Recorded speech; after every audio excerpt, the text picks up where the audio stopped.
നമ്മളുടെ ലോകത്ത് പലതരം ജീവജാലങ്ങളുണ്ടല്ലേ. കാട്ടിലൊക്കെ മൃഗങ്ങളുണ്ട്, ആകാശത്ത് പക്ഷികളുണ്ട്, നദിയിലും പുഴകളിലും സമുദ്രത്തിലുമൊക്കെ പലതരം ജീവജാലങ്ങളുണ്ട്. നമ്മൾ പഠിച്ചിട്ടുള്ള പണ്ടൊക്കെ ദിനോസസ് ഉണ്ടായിരുന്നു, അതിൻ്റെ പല വകഭേദങ്ങളുണ്ടായിരുന്നു. പക്ഷേ ഇവരിൽ നിന്നൊക്കെ വ്യത്യസ്തമായി എന്തുകൊണ്ടാണ് മനുഷ്യർ മാത്രം ഈ ലോകത്തെ ഇങ്ങനെ കൊണ്ടുപോയത്? അല്ലെങ്കിൽ ലോകത്ത് മൊത്തത്തിലൊരു വ്യത്യാസം സൃഷ്ടിക്കാൻ എന്തുകൊണ്ടാണ് മനുഷ്യർക്ക് സാധിച്ചത്? മനുഷ്യർക്ക് മാത്രം സാധിച്ചത്? നമ്മൾ കേട്ടിട്ടുണ്ടല്ലേ ലയൺസ് ആറ്റിറ്റ്യൂഡ് എന്നൊക്കെ. പക്ഷേ നിങ്ങളൊന്ന് ചിന്തിച്ച് നോക്കിയേ, ഈ ലയണിനെയൊക്കെ ബേർഡ് സാങ്ച്വറി, പ്രൊട്ടക്ഷൻ സാങ്ച്വറി എന്നൊക്കെ പറഞ്ഞ് നമ്മൾ ഏതെങ്കിലും കാട്ടിലിട്ടിട്ട് നാട് ഭരിക്കുന്നത് മനുഷ്യർ തന്നെയാണ്. എന്തുകൊണ്ടാണ് മനുഷ്യർക്ക് മാത്രം ഇത്രയും ഒരു വ്യത്യസ്തത ഉണ്ടാക്കാൻ പറ്റിയത്? എല്ലാവർക്കും 5WH മലയാളം പോഡ്കാസ്റ്റിൻ്റെ പുതിയൊരു എപ്പിസോഡിലേക്ക് സ്വാഗതം. ഇവിടെ നമ്മൾ what, when, where, why, who and how എന്ന രീതിയിൽ കാര്യങ്ങൾ ചർച്ച ചെയ്യുന്നു. ഇന്ന് നമ്മൾ സംസാരിക്കാൻ പോകുന്നത് മനുഷ്യരെ വ്യത്യസ്തമാക്കിയ ഈ കുറച്ച് കാര്യങ്ങളിൽ ഒരുപാട് കാര്യങ്ങളുണ്ട്. അതിൽ ഒരു കാര്യത്തെക്കുറിച്ചാണ്. വിശ്വപ്രസിദ്ധനായ യുവൽ നോഹ് ഹറാരി എന്ന് പറയുന്ന ഓതറും ഹിസ്റ്റോറിയനും ഒക്കെ ആയ അദ്ദേഹത്തിൻ്റെ homo sapiens A brief history of human kind എന്ന പുസ്തകത്തിൽ പറയുന്ന ഒരുപാട് കാര്യങ്ങളിൽ ഒരു കാര്യമാണ് എനിക്ക് ഏറ്റവും തോട്ട് പ്രൊവോക്കിംഗ് ആയിട്ട് തോന്നിയ, അല്ലെങ്കിൽ എനിക്ക് ഏറ്റവും എന്നെ കുറേ നേരം ഇരുത്തി ചിന്തിപ്പിച്ച ഒരു കാര്യം. മനുഷ്യരെ വ്യത്യസ്തനാകാൻ കാരണമായി അദ്ദേഹം ചൂണ്ടിക്കാണിക്കുന്ന ഒരുപാട് കാര്യങ്ങളിൽ ഒരു കാര്യം മാത്രമാണിത്. പക്ഷേ അത് കുറേ നേരം എന്നെ ചിന്തിപ്പിച്ചു. അല്ലെങ്കിൽ എന്തുകൊണ്ടാണ് ഇങ്ങനെയൊക്കെ സംഭവിക്കുമോ എന്ന് ഞാൻ കുറേ നേരം ചിന്തിക്കേണ്ടി വന്നു. അപ്പോൾ അതിനെക്കുറിച്ചാണ് ഞാൻ ഇന്ന് നിങ്ങളുമായി ഷെയർ ചെയ്യുന്നത്. നിങ്ങൾക്കും ചിന്തിക്കാം, നിങ്ങളുടെ അഭിപ്രായങ്ങളൊക്കെ നിങ്ങൾക്ക് പറയാം. അപ്പോൾ അദ്ദേഹം ആ പുസ്തകത്തിൽ പരാമർശിക്കുന്ന ഒരു കാര്യത്തെക്കുറിച്ച്, അല്ലെങ്കിൽ എനിക്ക് ഏറ്റവും തോട്ട് പ്രൊവോക്കിംഗ് ആയിട്ട് ഞാൻ പറഞ്ഞ പോലെ തോന്നിയ ആ കാര്യത്തെക്കുറിച്ചാണ് പറയുന്നത്. Imagined order. ഹ്യൂമൻസിന് മാത്രം ഡിഫറെൻ്റായിട്ട് മറ്റ് പല ജീവജാലങ്ങളിൽ നിന്നും ഡിഫറെൻ്റായിട്ട് ഉള്ളൊരു കാര്യം ഇമാജിൻ ചെയ്യാനുള്ള കഴിവ്, ഇമാജിൻ ചെയ്ത് കോപ്പറേറ്റ് ചെയ്ത് വർക്ക് ചെയ്യാനുള്ളൊരു കഴിവ്, അല്ലെങ്കിൽ ഇല്ലാത്തൊരു കാര്യത്തിൽ വിശ്വസിക്കാനുള്ളൊരു കഴിവ്. ഇങ്ങനെയൊക്കെ പറയുമ്പോൾ ഇത്തിരി ഡൗട്ട്ഫുൾ ആവുമല്ലേ? ഞാൻ കുറച്ചുകൂടെ കാര്യം പറഞ്ഞുതരാം. അദ്ദേഹം തന്നെ അദ്ദേഹത്തിൻ്റെ സ്പീച്ചസിലൊക്കെ ഏറ്റവും ബെസ്റ്റ് എക്സാമ്പിളായിട്ട് ചൂണ്ടിക്കാണിക്കുന്ന ഒരു കാര്യം, ഏറ്റവും ബെസ്റ്റ് എക്സാമ്പിളായി അദ്ദേഹം പറയുന്നൊരു കാര്യം. നിങ്ങളൊരു മങ്കിയുടെ അടുത്ത് പോവുകയാണെന്ന് വിചാരിക്കാം. എക്സാമ്പിൾ, നിങ്ങളൊരു ചിമ്പാൻസിയുടെ അടുത്ത് പോയി. അവിടെ ചെന്നിട്ട് ചിമ്പാൻസി ഒരു കൊല പഴമൊക്കെ കഴിച്ചിട്ട് ഇങ്ങനെ ഇരിക്കുവാണ്. ഒരു പഴവും കൂടെ ആ ചിമ്പാൻസിയുടെ കയ്യിലുണ്ട്. നിങ്ങൾ വിശന്ന് വലഞ്ഞ് അവിടെ ചെല്ലുകയാണ്. നിങ്ങൾ ആ ചിമ്പാൻസിയുടെ അടുത്ത് പറയുകയാണ്, ഞാൻ വിശന്ന് വലഞ്ഞു വരികയാണ്, എനിക്കൊരു പഴം തരൂ, നിനക്ക് പുണ്യം കിട്ടും, നീ മരിക്കുമ്പോൾ നീ സ്വർഗത്തിലെത്തും, ദൈവം അവിടെ വെച്ച് നിനക്ക് വാരിക്കൂരി പഴങ്ങൾ നൽകും എന്ന് നിങ്ങൾ പറഞ്ഞാൽ ആ ചിമ്പാൻസിയുടെ റിയാക്ഷൻ എന്തായിരിക്കും? നിങ്ങൾക്ക് ആ ചിമ്പാൻസിയെ എങ്ങനെയെങ്കിലും കൺവിൻസ് ചെയ്ത്, അല്ലെങ്കിൽ നീ മരിക്കുമ്പോൾ ഇവിടെ എത്തും എന്നൊക്കെ പറഞ്ഞ് കൺവിൻസ് ചെയ്ത് ആ പഴം നിങ്ങൾക്ക് കിട്ടുമോ? അങ്ങനെ സാധിക്കുമോ? നിങ്ങൾക്കങ്ങനെ ചിമ്പാൻസിയെ കൺവിൻസ് ചെയ്യാൻ പറ്റുമോ? ഇല്ല എന്നാണ് അദ്ദേഹം പറയുന്നത്.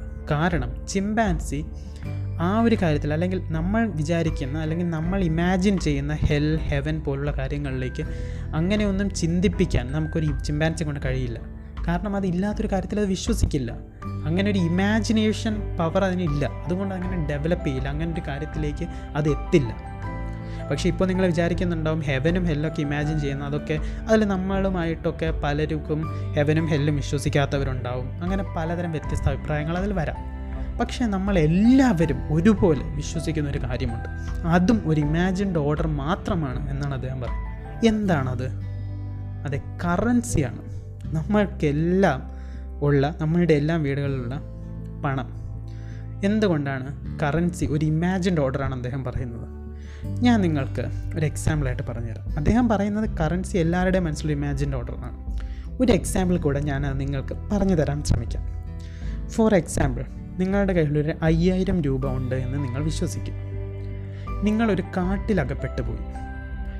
ആ കാട്ടിൽ നിന്നും ഒരിക്കലും നിങ്ങൾക്ക് വെളിയിലേക്ക് വരാൻ കഴിയുകയില്ല. നിങ്ങളുടെ ജീവിതകാലം, നിങ്ങൾ മരണം വരെ ആ കാട്ടിലാണ് എന്ന് നിങ്ങൾ ഇമാജിൻ ചെയ്യുക. ഈ കാട്ടിൽ കുറേ മനുഷ്യരുണ്ട്. പക്ഷേ ഈ മനുഷ്യരൊന്നും ഇതിൽ വിശ്വസിക്കുന്നവരല്ല, അല്ലെങ്കിൽ പണ്ട് തൊട്ടേ കാട്ടിൽ ജീവിച്ചു വരുന്ന ആളുകളാണ്. അവരെന്തായാലും അവർക്ക് നാട്ടിൽ നടക്കുന്ന കാര്യങ്ങളെക്കുറിച്ചോ നാട്ടിലെ ഡെവലപ്മെൻറ്റ്സിനെ കുറിച്ചോ ഒന്നും അറിയില്ല. അതുകൊണ്ട് തന്നെ അവർ കറൻസിയിൽ വിശ്വസിക്കുന്നില്ല. അപ്പോൾ നിങ്ങൾക്ക് ഈ 5000 രൂപ കൊണ്ട് എന്തെങ്കിലും ചെയ്യാൻ പറ്റുമോ? ഒന്നും ചെയ്യാൻ പറ്റില്ല. അത് വെറും ഒരു പീസ് ഓഫ് പേപ്പറായിട്ട് നിങ്ങളുടെ കയ്യിലിരിക്കുകയുള്ളൂ. അതിന് കാരണം അവരിതിൽ വിശ്വസിക്കുന്നില്ല. അവർ ഈ ഇമാജിൻഡ് ആയിട്ടുള്ള അല്ലെങ്കിൽ ഈ പൈസ, ഈ കറൻസി എന്നൊരു കാര്യത്തിലേക്ക് അവർ വിശ്വസിക്കുന്നില്ല. അതുകൊണ്ടാണ് നിങ്ങൾക്ക് അവിടെ അത് യൂസ്ലെസ് ആവുന്നത്. പക്ഷേ ഇതേ സമയം നിങ്ങളൊരു നാട്ടിലേക്ക് എത്തുകയാണെന്ന് വിചാരിക്കാം. നിങ്ങൾക്ക് ഈ 5000 രൂപ കൊണ്ട് പല കാര്യങ്ങളും നടക്കും. കാരണം ഇവിടെ എല്ലാവരും അതിൽ വിശ്വസിക്കുന്നുണ്ട്. നിങ്ങൾ ഒരു 10 രൂപ നോട്ട് എൻ്റെ കയ്യിലേക്ക് തന്നാൽ 10 എന്ന് എഴുതിയ ആ നോട്ടിന് 10 രൂപ മൂല്യമുണ്ടെന്നും അല്ലെങ്കിൽ 10 രൂപയ്ക്ക് വിലയുള്ളൊരു സാധനം എനിക്ക് അതുകൊണ്ട് വാങ്ങാൻ കഴിയുമെന്നും ഞാൻ വിശ്വസിക്കുന്നത് കൊണ്ട് മാത്രം നിങ്ങൾക്ക് ആ 10 രൂപ എനിക്ക് ആ വാല്യൂവിൽ തരാൻ കഴിയും. ഒരു 100 രൂപ നോട്ട് നിങ്ങൾ എനിക്ക് തന്നു കഴിഞ്ഞാൽ ഞാനത് വിശ്വസിക്കുന്നു, ഇതുകൊണ്ട് എനിക്ക് ഉപയോഗമുണ്ടാകും, ഇതുകൊണ്ട് എനിക്ക് പൈസ വേറൊരാൾ കൊടുത്ത് എനിക്കൊരു സർവീസോ അല്ലെങ്കിൽ എനിക്ക് ഉപയോഗമുള്ള മറ്റെന്തെങ്കിലും കാര്യങ്ങൾ എനിക്ക് ചെയ്യാൻ കഴിയുമെന്ന് ഞാൻ വിശ്വസിക്കുന്നത് കൊണ്ട് മാത്രം നിങ്ങൾക്കത് എൻ്റെ കയ്യിലേക്ക് തരാൻ കഴിയും. അതുപോലെ 1000 രൂപയായാലും എത്ര രൂപയായാലും അതിന് കാരണം ഈ വിശ്വാസമാണ്. നിങ്ങൾ ഒരു 1000 രൂപ ഒരു കടക്കാരന് കൊടുത്താൽ അദ്ദേഹം അത് വാങ്ങിയിട്ട് അദ്ദേഹം നിങ്ങൾക്കൊരു 10 കിലോ മാങ്ങ തന്നു എന്ന് വിചാരിക്കാം. ഈ 1000 രൂപ ആ കടക്കാരൻ വേറൊരു മില്ലിൽ കൊണ്ട് കൊടുത്തുപോയി മില്ലിൽ അരി പൊടിപ്പിക്കാം, അല്ലെങ്കിൽ ആ സർവീസ് അദ്ദേഹത്തിന് എടുക്കാം. കാരണം അദ്ദേഹത്തിന് അറിയാം ഈ 1000 രൂപയ്ക്കൊരു മൂല്യമുണ്ട് എന്ന് ഈ ഞാനും നിങ്ങൾ കൊടുത്ത കടക്കാരനും ഈ മില്ലുടമയും ഒക്കെ വിശ്വസിക്കുന്നത് കൊണ്ട് മാത്രമാണ് ഈ 1000 രൂപയ്ക്ക് വില ഉണ്ടാകുന്നത്.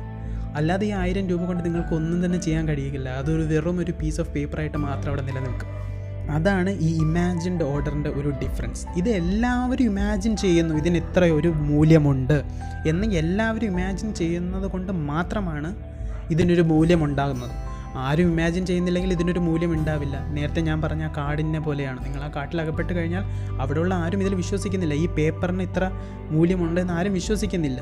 അതുകൊണ്ട് നിങ്ങൾക്കൊന്നും ചെയ്യാൻ പറ്റില്ല. ഇപ്പോൾ ഗോൾഡ് നിങ്ങൾ വിശ്വസിക്കുന്നു, നമ്മളതിനെ വിശ്വസിക്കുന്നു, ഇന്ന് ഇത്ര വിലയുണ്ട്, അല്ലെങ്കിൽ പത്രത്തിൽ എഴുതി കാണിക്കുമ്പോൾ നമ്മൾ വിശ്വസിക്കുന്നു ഇന്ന് ഇതിന് ഇത്ര വിലയുണ്ട് എന്ന് എല്ലാവരും വിശ്വസിക്കുന്നത് കൊണ്ട് മാത്രമാണ് നിങ്ങൾക്കത് സെല് ചെയ്യാൻ കഴിയുന്നത്. അല്ലെങ്കിൽ ആ മൂല്യത്തിൽ നിങ്ങൾക്കത് വാങ്ങാനോ വിൽക്കാനോ ഒന്നും കഴിയില്ല. ഇതൊക്കെ ഒരു ഇമാജിൻഡ് ആയിട്ട് ഉള്ളൊരു ഓർഡറാണ്. അതുപോലെ ഇപ്പോൾ ഇത്തിരി കൂടി കൺവിൻസിങ് ആയിട്ട് നിങ്ങൾക്ക് ഇപ്പോഴൊരു ഡൗട്ട് ഉണ്ടെങ്കിൽ ഞാൻ വേറൊരു എക്സാമ്പിൾ ഇപ്പോഴത്തെ സിനാറിയോയിൽ പറഞ്ഞുതരാം. നിങ്ങളുടെ കയ്യിൽ ഗൂഗിൾ പേ ഉണ്ട് എന്ന് വിശ്വസിക്കുക. അതിൽ നിങ്ങൾക്കൊരു 10,000 രൂപയുണ്ട്. പക്ഷേ നിങ്ങൾ ഗൂഗിൾ പേ ഒന്നും അറിഞ്ഞുകൂടാത്ത ഏതെങ്കിലും ഒരു ചെറിയ ഗ്രാമത്തിൽ ചെന്നൊന്ന് വിചാരിക്കാം. അവിടെയുള്ള ആളുകൾക്കൊന്നും ഗൂഗിൾ പേ ഇല്ല, ഫോണില്ല, പക്ഷേ പൈസയുണ്ട്. നിങ്ങൾ 100 രൂപ കൊടുത്താൽ 100 രൂപയ്ക്ക് സാധനങ്ങൾ കിട്ടും, 100 രൂപയ്ക്ക് അല്ലെങ്കിൽ എന്തും കിട്ടും. പക്ഷേ ഗൂഗിൾ പേ ഇല്ല. അവിടെ നിങ്ങൾക്ക് 10,000 രൂപ ആ ഗൂഗിൾ പേയിൽ ഉണ്ട് എന്ന് നിങ്ങൾ വിശ്വസിക്കുന്നത് കൊണ്ടും നിങ്ങളുടെ കയ്യിൽ മാത്രമേ ഇരിക്കുകയുള്ളൂ. അവരതിൽ വിശ്വസിക്കാത്തത് കൊണ്ട് അവർക്കതിൽ മൂല്യമില്ല, അല്ലെങ്കിൽ നിങ്ങൾക്ക് അതവിടെ ഉപയോഗിക്കാൻ കഴിയില്ല. അതിന് കാരണം അവരതിൽ വിശ്വസിക്കാത്തത് കൊണ്ടാണ്. അങ്ങനെ പക്ഷേ എല്ലാവരും ഒരു കാര്യത്തിൽ വിശ്വസിച്ചാൽ മാത്രമേ അതിന് മൂല്യമുണ്ടാകൂ, ഇങ്ങനെയുള്ള ഇമാജിൻഡ് ആയിട്ടുള്ള കാര്യങ്ങൾ നടക്കൂ എന്നാണ് അദ്ദേഹം പറയുന്നത്. അതിന് മറ്റൊരു ബെസ്റ്റ് എക്സാമ്പിളാണ് സ്റ്റോക്സ്. നമുക്കറിയാം സ്റ്റോക്ക് വിൽക്കപ്പെടുന്നതും വാങ്ങുന്നതുമൊക്കെ. കുറേ ഗ്രൂപ്പ് ഓഫ് ആളുകൾ ഈ സ്റ്റോക്ക് ഡെവലപ്പ് ആകുമെന്ന് വിചാരിച്ച് വാങ്ങി തുടങ്ങുമ്പോഴാണ് എന്ത് സംഭവിക്കുന്നത്, അതിന് മൂല്യം കൂടിക്കൂടി വരുന്നത്. കാരണം അവർ ഇമാജിൻ ചെയ്യുകയാണ് ഇതിന് ഇത്രത്തോളം മൂല്യമുണ്ടാകാം എന്ന് വിചാരിച്ച് അവർ വാങ്ങി തുടങ്ങുമ്പോൾ എന്ത് ചെയ്യും, അതിന് മൂല്യം കൂടും. അതുപോലെയാണ് വിൽക്കുമ്പോഴും അവരൊന്നും ഇതിൽ വിശ്വസിക്കുന്നില്ല, അവർ ആ സ്റ്റോക്ക് വിശ്വസിക്കുന്നില്ല എന്നുള്ളൊരു കാര്യം വരികയാണെങ്കിൽ അതിന് മൂല്യം പെട്ടെന്ന് കുറയും. കാരണം ആരും അത് വാങ്ങില്ല, കാരണം അതിൽ മൂല്യമില്ല എന്നാണ് എല്ലാവരും വിശ്വസിക്കുന്നതെങ്കിൽ അതിൽ ആരും വാങ്ങില്ല. അപ്പോൾ മൂല്യം പെട്ടെന്ന് കുറയും. ഈ മൂല്യം അല്ലെങ്കിൽ ഈ ഡിഫറൻസ് മെയിൻറ്റെയിൻ ചെയ്യുന്നത് കൊണ്ടാണ് ഈ സ്റ്റോക്സൊക്കെ ഇങ്ങനെ ഡിഫറെൻ്റ് ആയിട്ട് നിൽക്കുന്നത്. ഇതെല്ലാം നമ്മളൊരു ഇമാജിൻ ചെയ്യുന്നതാണ്. ഇങ്ങനെയൊക്കെ നടക്കാം, അല്ലെങ്കിൽ ഞാനും നിങ്ങളും ഒക്കെ ഇമാജിൻ ചെയ്യുന്നു ഇതിനൊക്കെ ഇത്രത്തോളം മൂല്യമുണ്ട്, ഇത്ര വാല്യൂ ഉണ്ട് എന്നൊക്കെ ഇമാജിൻ ചെയ്യുന്നത് കൊണ്ടാണ് എന്നാണ് അദ്ദേഹം പറയുന്നത്. കാരണം എങ്കിൽ മാത്രമേ ഒരു human as a civilization develop ചെയ്തപ്പോൾ ഇങ്ങനെയൊക്കെ പലതരം ഇമാജിൻഡ് ഓർഡേഴ്സിൻ്റെ ഒരു കൾമിനേഷൻ അല്ലെങ്കിൽ എല്ലാത്തിൻ്റെ ഒരു കൂടിച്ചേരലാണ് ഹ്യൂമൻസ് ഇന്ന് ജീവിക്കുന്ന രീതിയിലേക്ക് എത്തിച്ചേരാൻ സഹായിച്ചത് എന്നാണ് അദ്ദേഹം പറയുന്നത്. അതുപോലൊരു കാര്യമാണ് കോപ്പറേഷൻ. ഇപ്പോൾ ഒരു മങ്കിയെ നിങ്ങൾക്ക് ഒരിക്കലും കോപ്പറേറ്റ് ചെയ്ത് വർക്ക് ചെയ്യിപ്പിക്കാൻ പറ്റില്ല. അതും അദ്ദേഹം പറയുന്ന എക്സാമ്പിളിലുണ്ട്. ഇപ്പോൾ ഒരു 10 മങ്കീസും 10 ഹ്യൂമൻസും കൂടെ യുദ്ധത്തിൽ വന്നു കഴിഞ്ഞാൽ ചിലപ്പോൾ മങ്കീസ് ജയിച്ചെന്ന് വിചാരിക്കും, അല്ലെങ്കിൽ ചിമ്പാൻസീസ് ജയിച്ചെന്ന് വിചാരിക്കും. ഒരു 100 പേരാണെങ്കിലോ ഒരു 10,000 ആണെങ്കിലോ ഇപ്പോൾ നമ്മളുള്ളപ്പോൾ ഒരു ലക്ഷക്കണക്കിന് മനുഷ്യരെ ചേർന്ന ഒരു ആർമി നമുക്കുണ്ട്. ഈ ആർമിയിൽ ലക്ഷക്കണക്കിന് ചിമ്പാൻസീസിനെ ചേർത്തൊരു ആർമി നമുക്ക് ഉണ്ടാക്കാൻ കഴിയില്ല. അതിന് കാരണമെന്ന് പറയുന്നത് ചിമ്പാൻസീസ് അങ്ങനെ കോപ്പറേറ്റ് ചെയ്യില്ല. ഈ ലക്ഷക്കണക്കിന് ചിമ്പാൻസീസിന് ഒരിക്കലും കോപ്പറേറ്റ് ചെയ്ത് വർക്ക് ചെയ്യാൻ പറ്റില്ല. അവരങ്ങനെ വർക്ക് ചെയ്യില്ല. പക്ഷേ ഹ്യൂമൻസിന് അത് കഴിയും. ആ കോപ്പറേറ്റീവ് എബിലിറ്റി ഹ്യൂമൻസിനുണ്ട്. അതുകൊണ്ടാണ് ഹ്യൂമൻസ് ഇന്ന് അച്ചീവ് ചെയ്ത പല കാര്യങ്ങളുമുള്ളത്. ഇതുപോലെ തന്നെ ഇപ്പോൾ ഞാൻ കോപ്പറേഷൻ പറഞ്ഞു, ഇമാജിൻ ഓർഡർ പറഞ്ഞു. ഇമാജിൻ ഓർഡർ മറ്റൊരു എക്സാമ്പിൾ ഞാൻ പറഞ്ഞുതരാം. നേഷൻസും ഒക്കെ ഒരു ഇമാജിൻഡ് ഓർഡർ ആണെന്നാണ് അദ്ദേഹം പറയുന്നത്. നേഷനൊക്കെ ഒരു ഇമാജിൻഡ് ഓർഡർ ആണോ എന്ന് നിങ്ങൾ വിചാരിക്കുന്നുണ്ടാവും. ആണ്. ഞാനിപ്പോൾ പറഞ്ഞുതരാം. അതും ഒരു എക്സാമ്പിൾ രൂപത്തിൽ പറഞ്ഞുതരാം. നിങ്ങൾ മാത്രമേ ഈ ലോകത്തുള്ളൂ എന്ന് വിചാരിക്കും. ഞാനൊരു അശരീരിയാണ്. ഞാൻ നിങ്ങളുടെ അടുത്ത് പറയാണ്, പോയൊരു കടലിൽ തൊട്ടിട്ട് വരൂ. നിങ്ങൾക്ക് പോയി തൊട്ടിട്ട് വരാം. പോയൊരു നദിയിൽ തൊട്ടിട്ട് വരും, നിങ്ങൾക്ക് തൊട്ടിട്ട് വരാം. ഒരു മലയിൽ തൊട്ടിട്ട് വരും, നിങ്ങൾ തൊട്ടിട്ട് വരും. പക്ഷേ ഞാൻ നിങ്ങളുടെ അടുത്ത് പറയാണ്, പോയി ബൊലീവിയയിൽ തൊട്ടിട്ട് വരൂ എന്ന് പറഞ്ഞാൽ നിങ്ങൾ തൊടാൻ പറ്റുമോ? ഇല്ല. കാരണം എന്താണ്? നിങ്ങൾക്ക് ചിലപ്പോൾ നമ്മൾ ബൊലീവിയ എന്ന് വിശ്വസിക്കുന്ന ഒരു ലാൻഡ് മാസിൽ പോയി തൊട്ടിട്ട് വരാൻ നിങ്ങൾക്ക് കഴിയും. കാരണം എന്തുകൊണ്ടാണ്? അത് നമ്മൾ ബൊലീവിയ എന്ന് നമ്മൾ വിശ്വസിക്കുന്നതാണ്. അതാണ് ബൊലീവിയ, അല്ലെങ്കിൽ ഇതൊക്കെയാണ് അമേരിക്ക, ഇതാണ് ഇന്ത്യ, മറ്റതാണ് പാകിസ്ഥാൻ എന്നൊക്കെ നമ്മൾ വിശ്വസിക്കുന്നതാണ്. പക്ഷേ അതെന്താണ്? അത് ശരിക്കും എല്ലാം ബേസിക്കലി ലാൻഡ് മാത്രമാണ്. ഇങ്ങനെ നമ്മൾ ബോർഡർ കെട്ടി നമ്മൾ വിശ്വസിക്കുന്നു, ഇതാണ് ഇന്ത്യയുടെ ബോർഡർ, അതാണ് ബൊലീവിയയുടെ ബോർഡർ എന്നൊക്കെ നമ്മൾ വിശ്വസിക്കുന്നതുകൊണ്ടാണ്. ഈ ഒരു വിശ്വാസമാണ് നമ്മളെ മുമ്പോട്ട് നയിക്കുന്നത് എന്നാണ് അദ്ദേഹം പറയുന്നത്. അത് തന്നെയാണ് നമ്മളിപ്പോൾ വിചാരിക്കുന്നത്, അല്ലെങ്കിൽ നമ്മൾ ഇത്രയും ഡെവലപ്മെൻറ്റ്സ് ഒക്കെ ഉണ്ടാക്കിയതിൻ്റെ ഒരു മെയിൻ റീസണും കൂടെ. ഇപ്പം എനിക്കറിയാം, ഇപ്പം ഞാൻ ബൊലീവിയ പോകുന്നതെന്ന് ഞാൻ നിങ്ങളുടെ അടുത്ത് പറഞ്ഞാൽ നിങ്ങൾക്കറിയാം ബൊലീവിയ എവിടെയാണ് എന്ന് നോക്കിയാൽ നിങ്ങൾക്കറിയാം ഞാൻ എവിടെ പോയി എന്ന് കറക്റ്റായിട്ട് നിങ്ങൾക്ക് ട്രാക്ക് ചെയ്യാം. ഒരു ചിമ്പാൻസിക്ക് പറയാൻ പറ്റുമോ ഞാൻ നാളെ ബൊലീവിയ പോവാണ്, അതുവഴി അമേരിക്കയിൽ പോയിട്ട് അവിടെ നിന്ന് ലെഫ്റ്റ് എടുത്ത് പാകിസ്ഥാനിൽ പോകുന്നൊക്കെ ഒരു ചിമ്പാൻസിക്ക് പറയാൻ പറ്റുമോ? ഇല്ല. കാരണം അതിൻ്റെ ഇമാജിനേഷൻ ഡെവലപ്പ് ചെയ്ത് അത്രയും എത്തത്തില്ല എന്നാണ് അദ്ദേഹം പറയുന്നത്. അതുപോലെ പക്ഷേ നമ്മൾ ഹ്യൂമൻസിന് ഇങ്ങനെയൊക്കെ ഇത്രയും പ്രോസ്പെറസ് ആയിട്ട് ഇത്രയും കഴിവുകളൊക്കെ ഉണ്ടായിട്ട് നമ്മളിതിനെ ഡെവലപ്പ് ചെയ്യുമ്പോഴും പലപ്പോഴും നമ്മളെ ഇത് പുൾ ബാക്കും കൂടെ ചെയ്യാറുണ്ട്. അതും കൂടെ നമ്മൾ മനസ്സിലാക്കണം. ഇപ്പോൾ നമ്മുടെ ഫ്യൂച്ചർ ആലോചിച്ച് നമ്മൾ ഒരുപാട് വെറി ചെയ്യാറുണ്ട്. അതും ഒരു ഇമാജിനേഷനാണ്. ഫ്യൂച്ചർ നടന്നിട്ടില്ല, നമ്മൾ ഇമാജിൻ ചെയ്യുന്നതാണ് നമ്മളുടെ ഫ്യൂച്ചർ. ഇപ്പോൾ നിങ്ങളൊരു കടലിൻ്റെ തീരത്ത് ഒരു ബീച്ചിലിരുന്നു നിങ്ങൾ ഇമാജിൻ ചെയ്യുന്നു നിങ്ങളുടെ ഫ്യൂച്ചർ. ഇപ്പോൾ നാളെ ഇപ്പം അങ്ങനെ സംഭവിക്കാം, മറ്റന്നാൾ അങ്ങനെ സംഭവിച്ചാൽ അതൊരു പ്രശ്നമാണ് എന്ന് നിങ്ങൾ വിചാരിക്കുന്നു, അല്ലെങ്കിൽ നിങ്ങൾ ഇമാജിൻ ചെയ്യുന്നു. പക്ഷേ ആ കടലിൽ നിങ്ങൾ ഇരിക്കുന്നിടത്ത് നല്ല കാറ്റുണ്ടാകാം, നല്ല കടലിൻ്റെ സീനറി ഉണ്ടാകാം, നല്ല മരങ്ങളുണ്ടാകാം, തണലുണ്ടാകാം, ഇതൊക്കെ ഉണ്ടാകാം. പക്ഷേ ഇതൊന്നും നമ്മൾ എൻജോയ് ചെയ്യാതെ നമ്മൾ ഫ്യൂച്ചറിനെ കുറിച്ച് ആലോചിക്കുന്നു. ആ ഒരു ഇമാജിനേഷനിലേക്ക് നമ്മൾ പോകുന്നു. അതൊരു നെഗറ്റീവ് പോയിൻ്റാണ്. പക്ഷേ നമ്മൾ ഈ ഒരു കാര്യത്തെക്കുറിച്ച് ചിന്തിക്കുമ്പോൾ ഇതിന് ബോത്ത് പോസിറ്റീവ് സൈഡ്സ് ഉണ്ട്, അല്ലെങ്കിൽ നെഗറ്റീവ് സൈഡ്സ് ഉണ്ട്. നമ്മളുടെ ഒരു ഡെവലപ്മെൻറ്റിനും കാരണമായത് ഈ ഒരു ഇമാജിനേറ്റീവ് പവറാണ്. പക്ഷേ നമ്മളുടെ ഒരു ദിവസത്തിൽ നമ്മൾ കൂടുതലും ഈ ഇമാജിനേഷനിലേക്ക് വഴുതി വീഴാതെ ചിലപ്പോഴൊക്കെ നമ്മളുടെ ഒരു ഒബ്ജക്റ്റീവായിട്ടുള്ള സ്ഥലങ്ങളിലേക്കുമൊക്കെ വന്നിട്ട് കടലും പുഴയും നാടുമൊക്കെ ആസ്വദിക്കാനും, അല്ലെങ്കിൽ തൊട്ട് നമുക്ക് അറിയാൻ പറ്റുന്ന സ്ഥലങ്ങളൊക്കെ ആസ്വദിക്കാനും ഒക്കെ ചെയ്യണം. പക്ഷേ ഈ ഒരു ഇമാജിൻഡ് ഓർഡറിനെ കുറിച്ച് പറഞ്ഞപ്പോൾ അതെന്നെ ഒരുപാട് നേരം ചിന്തിപ്പിച്ചു. ഇങ്ങനെയൊക്കെ ഉണ്ടോ? നിങ്ങൾക്ക് എന്താണ് തോന്നുന്നത്? ഇങ്ങനെയൊക്കെ ഇമാജിൻ ചെയ്യുന്നു. ഈ കറൻസി, ഞാൻ പറഞ്ഞ പോലെ കറൻസിയും നേഷൻസും ഒക്കെ ഒരു ഇമാജിൻഡ് ആയിട്ടുള്ളൊരു കാര്യമാണോ? ഒരു ഇമാജിനേഷൻ മാത്രമാണോ? ഒരു ഇമാജിനേഷനിൽ കൂടെ മാത്രമാണോ നമ്മളൊക്കെ ജീവിക്കുന്നത്? ഒരു ഡുവൽ റിയാലിറ്റി എന്നാണ് അദ്ദേഹം അതിനെ വിശേഷിപ്പിക്കുന്നത്. അതായത് ഒബ്ജക്റ്റീവായിട്ടുള്ള കാര്യങ്ങളിലേക്കും, അതായത് നദിയിലും പുഴയിലും മലയിലും ഒക്കെ നമ്മൾ വിശ്വസിക്കുന്നത് കൂടെ തന്നെ നമ്മൾ ഇന്ത്യയും പാകിസ്ഥാനും അഫ്ഗാനിസ്ഥാനും അമേരിക്കയും ഒക്കെ നമ്മൾ വിശ്വസിക്കുന്നു. ഒരു ഡുവൽ റിയാലിറ്റി എന്നാണ് അദ്ദേഹം അതിനെ പറയുന്നത്. നിങ്ങളുടെ അഭിപ്രായങ്ങൾ എന്താണ്? നിങ്ങൾക്ക് തോന്നുന്നുണ്ടോ ഇതൊക്കെയാണ് കാരണമെന്ന്?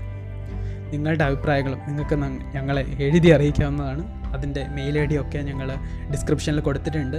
അപ്പോൾ എഴുതി അറിയിക്കുക നിങ്ങൾക്ക് എന്താണ് ഇതിനെക്കുറിച്ചുള്ള അഭിപ്രായമെന്ന് ഞങ്ങൾക്കറിയാൻ നല്ല ആഗ്രഹമുണ്ട്. അപ്പോൾ നിങ്ങളുടെ അഭിപ്രായങ്ങൾ എഴുതി അറിയിക്കുക. അപ്പോൾ മറ്റൊരു എപ്പിസോഡിൽ കാണുന്നവരെ ബൈ.